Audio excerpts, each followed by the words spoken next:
Video के first part में हमने डॉक्टर शेखर भागवत से उनके कैंसर जर्नी के बारे में सुना, लेकिन इस पार्ट में हम डॉक्टर शेखर भागवत और मंजिरी जोशी के कन्वर्सेशन से मिथ्स, मिसकंसेप्शन और अवेयरनेस के बारे में जानते हैं। जंगल का कानून है, सर्वाइवल ऑफ द फिटेस्ट। इसी तरह से कैंसर की दुनिया में भी यही है। एक बार कैंसर हो गया, उसकी ट्रीटमेंट कर ली और फिर खुशी खुशी घर चले गए। यहाँ पर कैंसर की कहानी ख़त्म नहीं होती है। कैंसर इसीलिए उसका नाम मेरे ख्याल से कर्करोग कैंसर है। उसका प्रतीक उसको हिंदी में क्या? क्रैब जो केकड़ा जो इतने जल्दी अपनी पकड़ छोड़ता नहीं है, इसलिए उसको हमेशा डॉक्टर के संपर्क में रहना है। जो भी डॉक्टर्स बताते हैं वो सारे अपने टेस्ट कराने हैं। कई गलत तरह की सोच भी इसमें होती है। अरे क्या बार बार वो सीटी स्कैन बोलते हैं, अरे वो बार बार क्या बोलते, अरे ये तो डॉक्टरों का ऐसे काम है। ऐसी सोच मत रखो। डॉक्टर ने वो पढ़ाई की है, वो आपके शरीर को बहुत अच्छे से जानते हैं, इसलिए डॉक्टर के बताए हुए सारे नियमों का, सारे सूचनाओं का पालन करो। और मैं फ़िट हूँ और मैं सर्वाइव होने के लायक हूँ, ये सारी दुनिया को दिखा दो। कैंसर अपने आप में एक सेंटेंस है, डेथ सेंटेंस लोगों को एक सोच समझ लोगों में ऐसी फैली हुई है। पर अब टेक्नोलॉजी इतनी डेवलप हो गई है, रोज़ के नए नए रिसर्चेस होते हैं और नई नई दवाइयाँ आती है, नए नए प्रयोग होते हैं। और कई गुना ज़्यादा, आज से 25-30 साल पहले अगर हम देखें, उसकी तुलना में कई गुना ज़्यादा इसमें सर्वाइवल रेट बढ़ गया है। एडवांस स्टेज का व्यक्ति भी कई साल तक खुशी खुशी अपना जीवन अपनी फैमिली के साथ बिताता है, जिसकी मिसाल हमारे सामने है, हमारे साथ है। एक्चुअली मैं यहाँ पर आया नॉट फॉर सेल्फ ग्लोरिफिकेशन या अपनी स्टोरी नरेट करने के लिए नहीं आया हूँ। मेरा यहाँ आने का मकसद ये था कि मेरी स्टोरी सुन के जो भी कोई पेशेंट रिसेंटली डायग्नोज हुआ हो या कैंसर की ट्रीटमेंट अंडरगो कर रहा हो, उसे कुछ इंस्पिरेशन मिल जाए। मैं उन सभी लोगों को रिप्रेजेंट कर रहा हूँ जो इस समय कैंसर से सफ़र कर रहे हैं, और मैं उन सब लोगों को थैंक करने के लिए भी आया हूँ कि जो मेरे जर्नी में, जिनके कारण आज मैं यहाँ पर बैठा हूँ, उन सभी डॉक्टरों का, उन सभी मेडिकल प्रोफेशनल्स का, उन सभी हॉस्पिटल स्टाफ का, उन सभी केयर गिवर्स का, उन सभी वेल विशर्स का और अपने फैमिली मेम्बर्स का और क्लोज फ्रेंड्स का, उनको धन्यवाद करने का वो ये मेरे लिए एक मौका है। तो मैं आज उनको भी तहे दिल से धन्यवाद देना चाहता हूँ। और मैं उन सब कैंसर पेशेंट को रिप्रेजेंट कर रहा हूँ और हर कैंसर पेशेंट के मन में ये उम्मीद जगाने के लिए आया हूँ कि चाहे एडवांस्ड कैंसर स्टेज के साथ आप डिटेक्ट क्यों ना हुए हो, आप पॉजिटिव मेंटल एटीट्यूड के साथ इसको यदि फाइट करें तो you can definitely win over cancer और at least have a good quality life in spite of having advanced stage cancer. Just my take home message to all audience is never give up. Have that never say die spirit within you and just go ahead with full confidence and positivity and with faith in your mind on the God Almighty. आपसे सवाल ये पूछना था कि कल एक नैनोथेरेपी कुछ साल हुए आई है, ऐसा कुछ तो भी? For that matter, established methods of treatment of cancer are surgery, chemotherapy, radiation, and nowadays immunotherapy. So these are the established methods of treatment of cancer, and there are alternative methods, but there is no documentary proof of that they really work. So I can't very much authoritatively say about what you are asking me, the nanotherapy for cancer. But these are the 4 established methods of cancer till date. Doctor साहब, भले ही आप cancer के doctor ना हो, cancer के specialist ना हो, लेकिन आप फ्यूचर में ऐसा दिन देखते हो कैसे इस दुनिया के लिए, ह्यूमन सोसाइटी के लिए, कि कैंसर का 100% cure, 100% successful sure shot treatment आ जाएगी और हम as medical fraternity and as human society cancer को जीत पाएंगे? हाउ डिस्टेंट और how close is that future?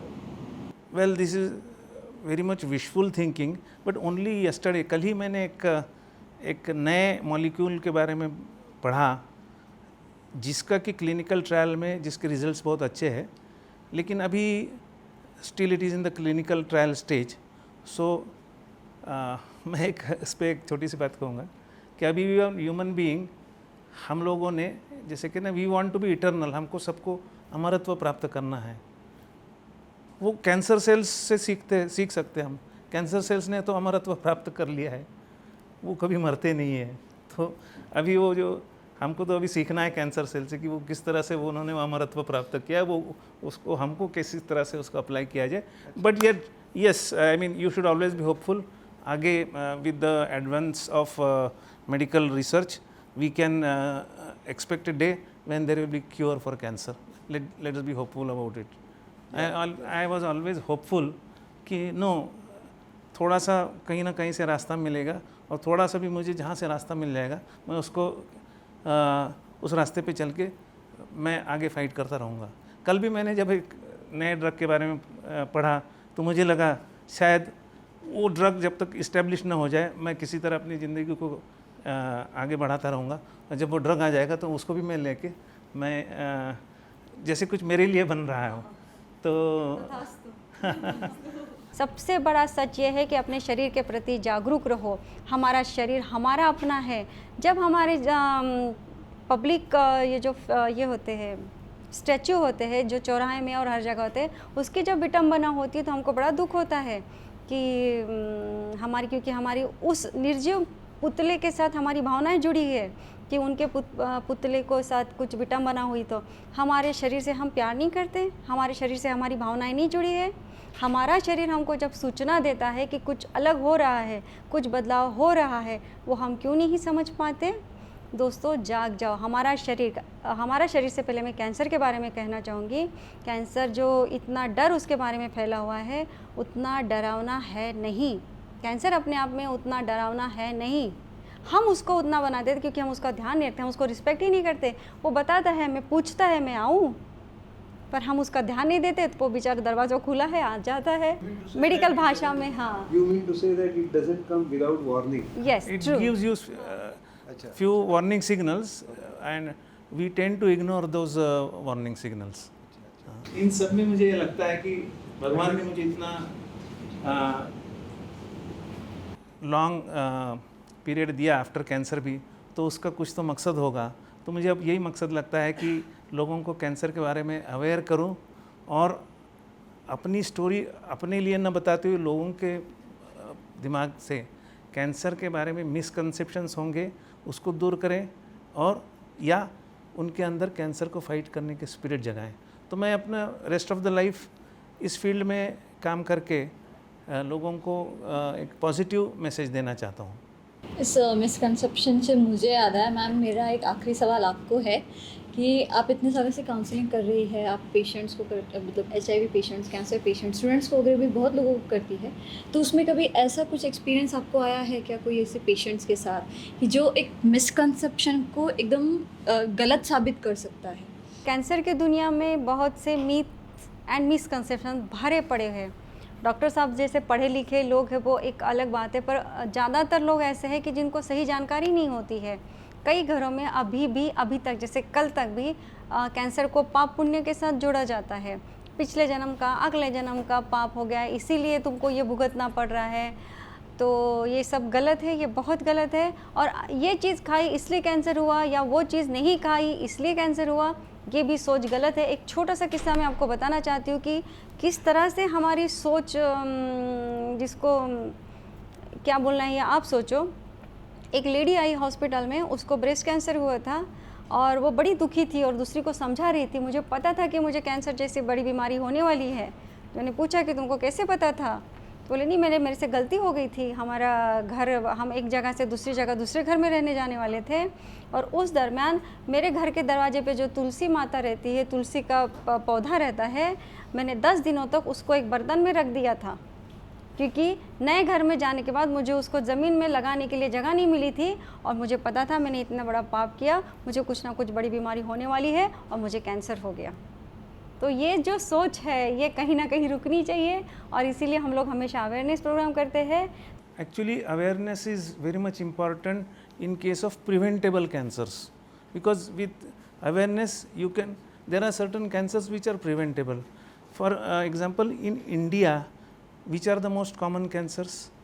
Breast cancer, cervical cancer, oral cancer, lung cancer, stomach cancer and colorectal cancers. So awareness is very much important in preventable cancers. Say oral cancer is a very preventable cancer because it mostly happens in those who are used to chewing gutka and kind of tambaku, and lung cancer is common in those who are used to smoking. So these are very preventable cancers. I mean, if you remain away from these two things, you can prevent a very major disaster in your life. So awareness is very much important in preventable kind of cancers, and certain things are which are not preventable.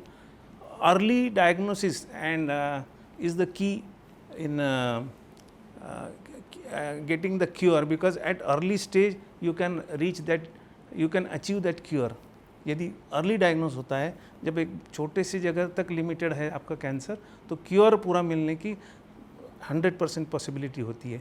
लेकिन एक बार spread हो जाए तो फिर तो early diagnosis and preventable cancer जो कि positive factors है उसको आप यदि उससे दूर नो रहते हैं. योर बॉडी, अपने शरीर को समझो, अपने शरीर को जानो, और मेरे ख्याल से ये ज़्यादा अच्छा और ज़रूरी था जो अवेयरनेस फैलाने में काम आता है.